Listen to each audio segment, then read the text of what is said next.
ప్రభుత్వ నిబంధనలను ఉల్లంఘిస్తున్న రావు స్కూల్ గుర్తింపును రద్దు చేయాలని డివైఎఫ్ఐ సంగారెడ్డి జిల్లా కార్యదర్శి అనిల్ డిమాండ్ చేశారు. డివైఎఫ్ఐ ఆధ్వర్యంలో సదాశివపేట రావు స్కూల్ పాఠశాల ముందు విద్యార్థికి న్యాయం చేయాలని డిమాండ్ చేస్తూ వెంటనే ఆన్లైన్లో పిన్ నెంబర్ ని నమోదు చేయాలని పాఠశాల ముందు ధర్నా నిర్వహించడం జరిగింది. ఈ సందర్భంగా అనిల్ మాట్లాడుతూ సదాశివపేట పట్టణంలో ఉన్న రావు స్కూల్ యాజమాన్యం 2022లో ప్రభుత్వ అనుమతి లేకున్నా విద్యార్థులను అడ్మిషన్ చేసుకున్నారని, కానీ ఈ పాఠశాలకు 2023లో ప్రభుత్వం నుంచి అనుమతి లభించిందని, ఈ విధంగా 2022లో విద్యార్థులను అడ్మిషన్ చేసుకున్నారని ప్రశ్నించారు. సుప్రీత్ అనే విద్యార్థి ప్రభుత్వ స్కూల్ అనంతసాగర్ నుంచి 2వ తరగతి పూర్తి చేసుకుని 2022లో రావు స్కూల్లో 3వ తరగతిలో అడ్మిషన్ తీసుకున్నాడు. అయితే ఆ విద్యార్థి 4వ తరగతి వరకు రావు స్కూల్లోనే చదవడం జరిగింది. ప్రభుత్వ గురుకుల పాఠశాలలో సీట్ రావడంతో 5వ తరగతికి సంబంధించి టీసీ బోనఫైడ్ ఇచ్చారు, కానీ పిన్ నెంబర్ ని ఇవ్వలేదు. దీంతో ఆ విద్యార్థి రెసిడెన్షియల్ పాఠశాల వర్గల వారు పిన్ నెంబర్ లేదని అడ్మిషన్ చేర్చుకోమని వాపస్ పంపించడం జరిగింది. ఈ విషయంపై పలుమార్లు విద్యాధికారి దృష్టికి గాని యాజమాన్యం గాని దృష్టికి తీసుకెళ్లినా స్పందించలేదని, దీంతో పాఠశాల ముందు ధర్నా నిర్వహించడం జరిగింది. అనంతరం రావుస్ పాఠశాల యాజమాన్యం 10 రోజుల్లో పిన్ నెంబర్ ఇస్తామని హామీ ఇవ్వడంతో ధర్నా విరమించడం జరిగింది.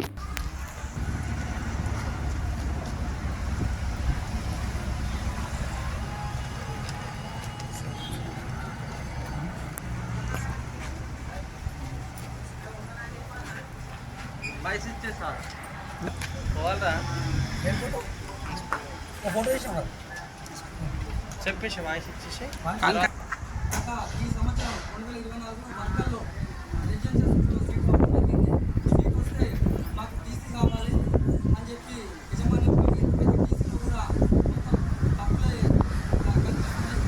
టీసీ రావడానికి విద్యార్థి విద్యా సంవత్సరం ప్రమాదం ఉంది. వెంటనే అధికారులు రాష్ట్ర పైన చర్యలు తీసుకొని విద్యార్థి యొక్క జీవితం మర్చిపోకుండా